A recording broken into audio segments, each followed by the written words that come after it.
What's up, what's up, what's up? It's your man Chazz, Ellis, once again giving you the information that you asked me for. I recently had a lady telling me, she was talking to me about her dude, her husband, and she says that they had been fighting quite a bit, and because they were fighting, she was withholding sex from him, because they were into it, they were fighting. And she said that now that she's cool again with the dude, that he doesn't seem to want to have sex anymore. He doesn't seem to be interested. And she was asking me if he was cheating on her. And I was like, I can't really say for sure. It's like, that's one of the signs that you'll get sometimes. So yeah, he could be. I can't say 100% for sure. But what it did make me think about actually was it made me think about something that I see a lot actually. A lot of women withhold sex when they get in arguments with their dudes. Like, that's their big thing. I know some guys do it, but it's not as many. But a lot of women do this. Like, it's the go-to move. Like, I'm going to withhold sex. We're mad at each other. We're fighting. I'm withholding sex. And I understand it because it's pretty effective in the short term, getting a short-term victory. Like, I'm going to sit here and, like, we arguing. Until you agree with me, I'm not going to have sex with you. Boom. Obviously, that's a good win. It's an easy win to get. But the problem that you get from that is whenever you withhold sex from a dude that you're in a relationship with, remember, this only applies to somebody you're actually in a relationship with, married to, or whatever. If you're not giving sex to somebody who's not even with you, then clearly that doesn't count. But I'm talking about when you're in a relationship with somebody.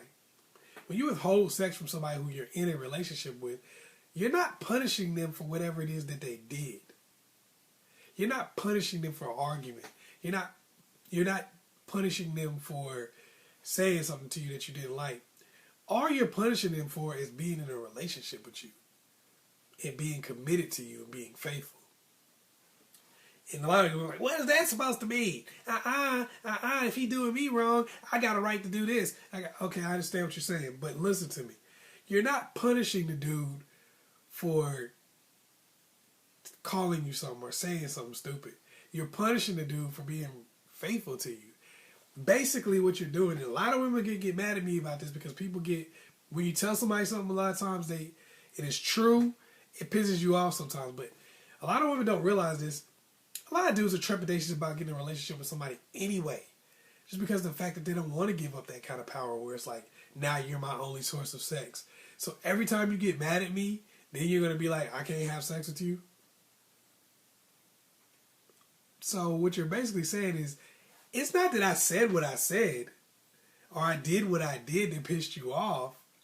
What it is that I'm with you only. That's the mistake I made. What I said to you wasn't the mistake. It's me disagreeing with you wasn't the mistake.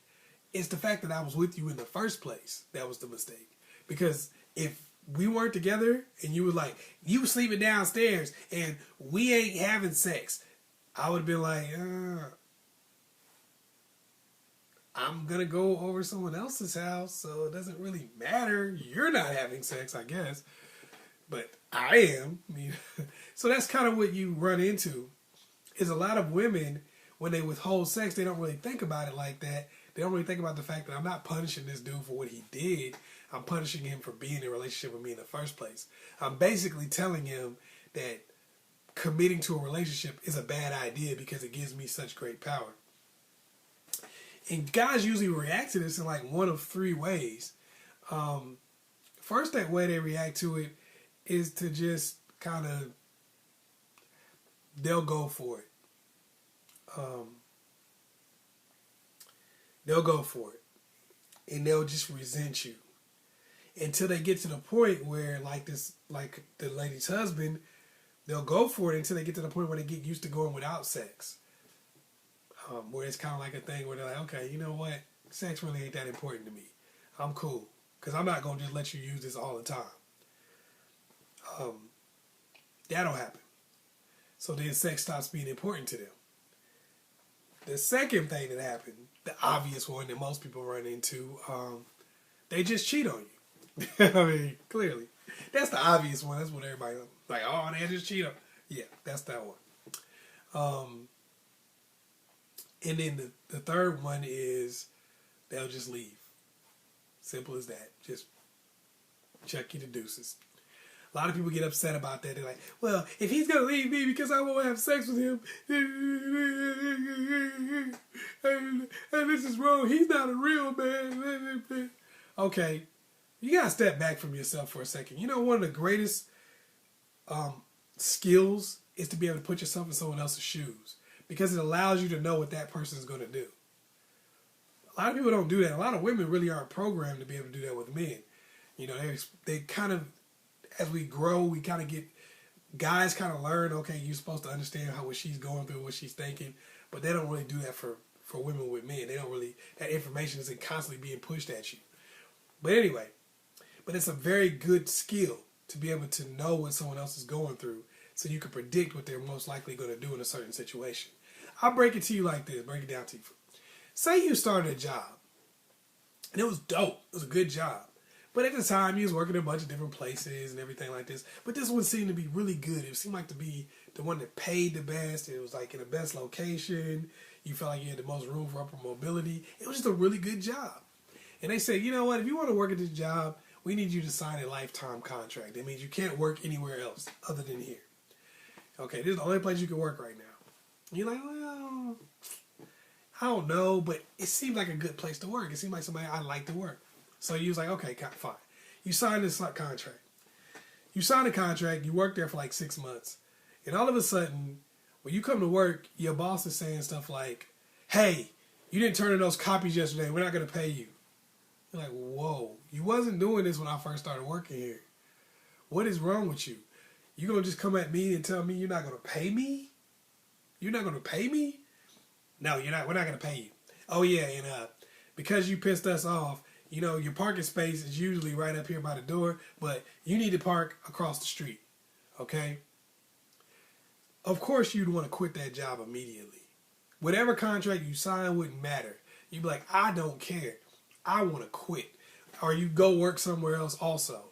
Like, you know what? I need another place to work just so I don't have to deal with this crap. And that's what you run into. Think about it.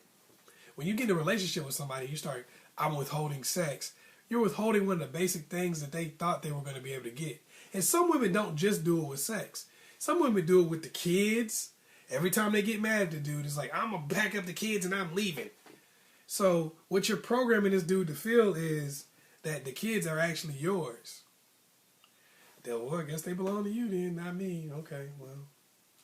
Eventually, that's what he's going to start programming himself to believe. Okay, sex is not something that I'm guaranteed to get, or I have a very high likelihood of getting.